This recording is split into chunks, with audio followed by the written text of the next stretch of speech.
ভালো ফটোগ্রাফার হওয়ার পূর্বে ভালো অবজারভার হওয়া খুবই জরুরি। একই রাস্তা দিয়ে শত শত হাজার হাজার মানুষ হেঁটে যায়। সবাই কি একই জিনিস চোখে দেখে?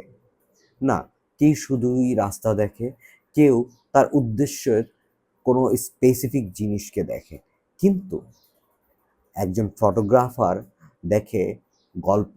ফটোগ্রাফি আমাকে একটি জিনিস শিখিয়েছে। একজন ভালো ফটোগ্রাফার হওয়ার পূর্বে একটি দক্ষ এবং অভিজ্ঞ, সূক্ষ্ম এবং তীক্ষ্ণ দৃষ্টির মানুষ হওয়া খুবই প্রয়োজন। যে যেকোনো জায়গা থেকে সুন্দর একটি গল্প বের করার অসাধারণ দক্ষতা অর্জন করতে পারে, সে একজন ভালো ফটোগ্রাফার হতে কোনো বাধা থাকে না।